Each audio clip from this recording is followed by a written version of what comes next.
থাকতেছে কিনা যদি আমি গণতন্ত্র মুখী হয়ে যাই? গণতন্ত্রমুখী বলে না, আমি যদি সমাজতন্ত্রে যাই, গণতন্ত্র যাই, রাজতন্ত্র যাই, যেইখানেই যাই, এখানে যদি আম, আল্লাহ যে নিয়মটা দিছে সেটা মানা না হয়, তখন ঈমান থাকবে না, সোজা কথা। আমি আরও ক্লিয়ার করে বলি, অনেকেই রাগ করবে আমার উপর।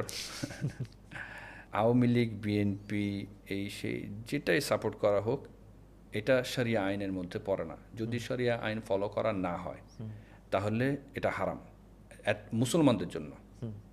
অন্য অন্যদের জন্য ধর্মের ঠিক আছে, মানুষ। যদি কেউ বলে আমি মুসলমান এবং সে আল্লাহর যেই বিধান, আল্লাহ একটা আইন দিছে, আল্লাহর আইনটা হচ্ছে শরিয়া শরিয়া আইন। আইন। ইসলাম একটা পরিপূর্ণ ধর্ম, এটা রাসূল সাল্লাল্লাহু আলাইহি ওয়াসাল্লাম অ্যানাউন্স করে দিছে।